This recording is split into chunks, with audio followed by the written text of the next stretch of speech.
शून्य समय, सुनको आवरणमा मौलाएको भ्रष्टाचार र लाचार नेतृत्व। भ्रष्टाचार छानबिन मामिलामा ठूला माछा जाल बाहिरै रहेको बेला अहिलेसम्मकै उच्च परिणामको सुन तस्करीको घटना बाहिर आएको छ। 100 किलोभन्दा बढी सुन त्रिभुवन अन्तर्राष्ट्रिय विमानस्थलको भन्सार पास भई बाहिर पुगिसकेको अवस्थामा राजस्व अनुसन्धान विभागले आफ्नो कब्जामा लिएको छ।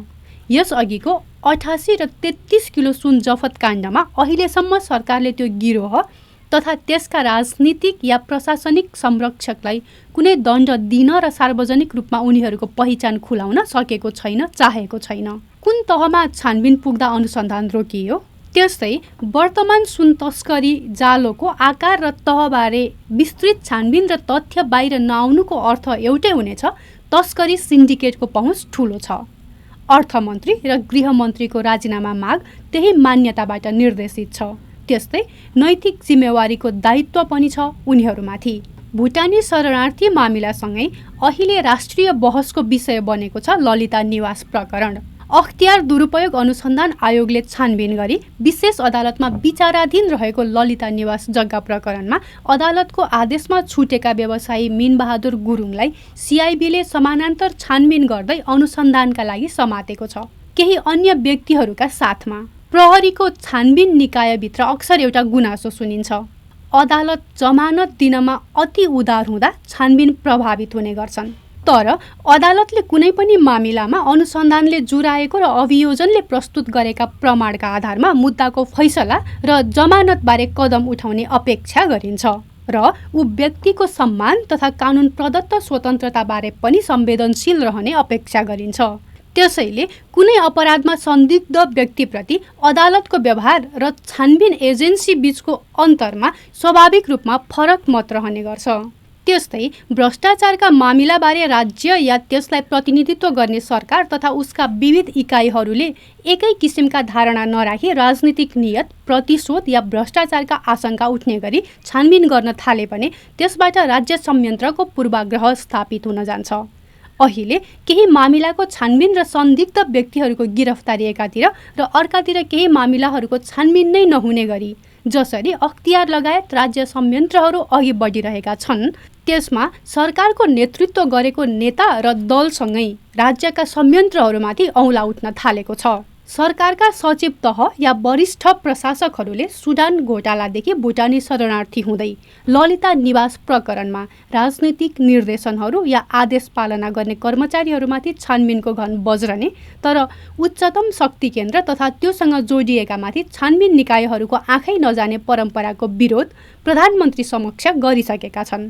भ्रष्टाचारमा राजनीतिक तह संलग्न नै नभएको अर्थ लाग्ने गरी भइरहेका छानबिनलाई अब कसैले स्वीकार गर्दैन। यो चरणको सुनकाण्डको छानबिनले जनस्तरको त्यो आशंकालाई अझ बढाएको छ। मीनबहादुर गुरुङको यसपल्टको गिरफ्तारीपछि गुरुङ समाजसँगै अन्य केही उद्यमी प्रधानमन्त्री र गृहमन्त्रीसँग जवाफ माग्ने तयारीमा जुटेका छन् केही सघन बैठकपछि।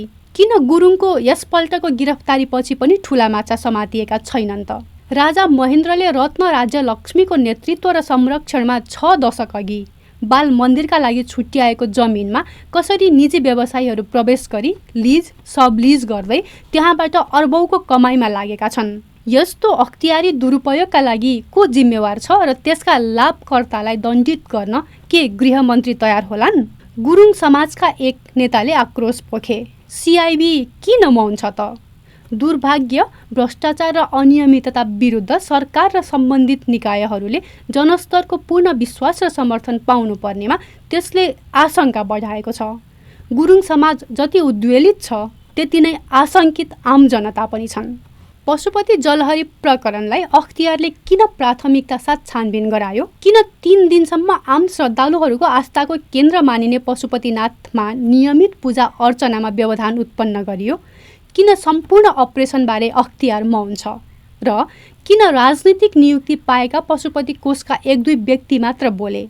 पशुपतिनाथलाई साक्षी राखेर सत्य बोल्न नसक्ने व्यक्तिहरूले अनौपचारिक रूपमा केही बोल्नु र त्यहाँ उपस्थित 27 मध्ये विभिन्न व्यक्तिहरूले त्यहाँ भएको जाँचबुझबारे फरक विवरण दिनुले समग्र पशुपति विकास कोषका उच्च पदाधिकारीहरूमाथि नै छानबिन गर्नुपर्ने देखिन्छ।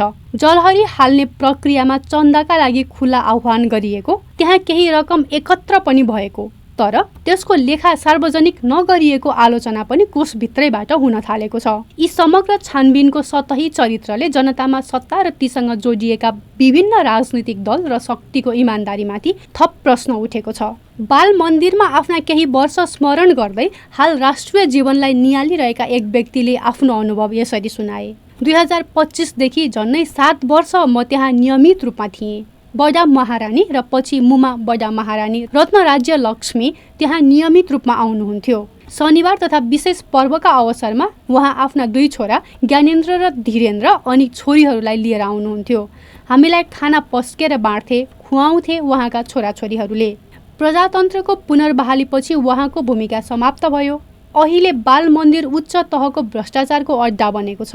हाम्रो जीवन बन्यो, तर हाम्रो त्यो आश्रम अहिले लुटिएको छ। लोकतन्त्रका नाममा भ्रष्टाचारको व्यापार मौलाएको छ। गृहमन्त्री नारायण काजी श्रेष्ठलाई यो थाहा नभएको होइन। सिआइबी कहाँ छ? यसबारे सरकार र दलहरू दोहोरो मान्यता राख्छन् भन्ने स्पष्ट भएको छ। जब सत्ता भ्रष्टाचारी, भ्रष्ट र अख्तियार दुरुपयोगको संस्कृतिको संरक्षक या सहयोगी बन्न पुग्छ, राज्यमा अन्य बेथितिहरू मौलाउँछन्। राज्यको प्रगति र समृद्धिबारे समग्र नीति निर्माणका लागि न दलहरू या संसद नै तातिएको छ। गगन थापाले विद्यार्थीहरूले दलीय राजनीति गर्न नहुने र विश्वविद्यालय तथा कलेजहरूलाई दलहरूको नियन्त्रणबाट मुक्त गर्नुपर्ने अभिव्यक्ति दिएका छन् हालै। तर के उनको यो आफ्नै सक्रिय संलग्नता समेतमा भित्रिएको विकृतिलाई सम्बोधन गर्न उनकै दल नेपाली काङ्ग्रेस तयार होला? शिक्षण संस्थाहरूमै नियुक्ति मेरिटका रूपमा हुन बन्द भएको छ। दलहरूका कोटा र लेनदेनको खेल त्यहाँ हुन्छ नै। के त्यसका लागि श्वेतपत्र जारी गर्न तयार होला नेपाली काङ्ग्रेस? समग्र सुधार आजको आवश्यकता हो। कोर्स करेक्सन त्यसको अनिवार्य शर्त हो। 2063 यताका राजनीति र बाह्य हस्तक्षेपलाई अस्वीकृत नगरी टुक्रे सुधारले केही अर्थ राख्दैन।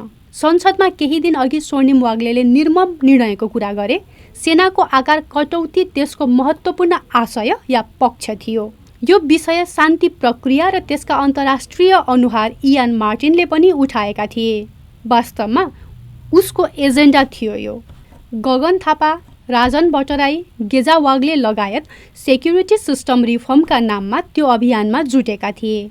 माओवादीका लडाकुहरूको सङ्ख्या वास्तविकताभन्दा झन्नै 300% बढी भएको र त्यसलाई आफूले मान्यता दिएको तथ्य मार्टिनले धेरै पछि स्वीकार गरे। सेनालाई हतोत्साहित गर्न र शान्ति प्रक्रियामा भित्रिएको माओवादीलाई नाजायज बार्गेनिङ शक्ति दिने षड्यन्त्रमा युएन प्रतिनिधि सामेल हुनु कति षड्यन्त्रपूर्ण हो, हामीले विश्लेषण गरेका छैनौँ। सेनालाई राजाको निजी संस्थाका रूपमा खलनायकीकरण गर्ने त्यो चालको विरासत अहिले कुनै दल र पक्षले बोक्नु हुँदैन। हत्या र हिंसालाई नियमित रूपमा आम माफीको विषय बनाउने राज्यले के सार्वजनिक सुरक्षा सुनिश्चित गर्ला? समग्र रूपमा सार्वजनिक सुरक्षा सुनिश्चित नभएको अवस्थामा सेनाको आकार कटौतीको कुरा एकल रूपमा उठ्नुको प्रयोजन बुझ्न कठिन छैन। हाम्रो जस्तो परिचालित राजनीतिका प्रधानमन्त्री र राष्ट्रपति बिकाउ परे र राष्ट्रिय स्वार्थमा गम्भीर समस्या उत्पन्न भएमा नेपाली जनताले कता हेर्ने? पक्कै पनि सेनाभित्र सुधार र सिपवृद्धि आवश्यक छ, तर समग्रतामा राष्ट्रिय सुधार र सार्वजनिक सुरक्षाको विषय बहस नगरी यो विषयमा प्रवेश गर्नु उचित हुँदैन। संसद, प्रदेश सभासद र मुलुकभरिका 753 स्थानीय तहका प्रतिनिधिहरूको भत्ता र तलबबाट राष्ट्रिय ढुकुटीमा पर्न गएको बोझ, सांसदहरूको 5 करोड रुपैयाँको विकास रकमप्रतिको मोह र राजनीतिक दलको हिसाब किताब पारदर्शी बनाउने विषयमा छलफल नगरी सेनाको आकार कटौतीको मागले नेपाली हित र आवश्यकतालाई प्रतिनिधित्व गर्छ भन्न मिल्दैन। 100 किलो सुनकाण्ड, ओम्नी प्रकरण, भुटानी शरणार्थी छानबिन, पशुपति जलहरी प्रकरणको छानबिन शैली, ललिता निवास प्रकरण, वाइड बडी, क्यान्टोनमेन्ट, लडाकु प्रकरणसँगै अहिलेको बाल मन्दिर मामिलामा अख्तियार र सिबिआई कसरी अघि बढ्लान्, खास गरी गृहमन्त्रीले कसरी यसलाई अघि बढाउलान्, यी सबले मात्र वर्तमान व्यवस्था र सत्ताको भ्रष्टाचार सम्बन्धी नीति आम जनता समक्ष स्पष्ट पार्नेछ। भ्रष्टाचार र विविध अनियमिततासँगै तस्करी जारी रहने, त्यसका नाइकेहरूको सत्ता जारी रहने, संसद कसैलाई जवाफदेही बनाउन नसक्ने अवस्थाले राजनीतिक अराजकता र व्यवस्थाको पतन निम्त्याउँछ। वास्तवमा अब यो विषयलाई प्रधानमन्त्री स्वयंले गम्भीरताका साथ लिएनन् भने भ्रष्ट व्यवस्था तथा संयन्त्रको पतन उनकै नेतृत्वमा हुनेछ।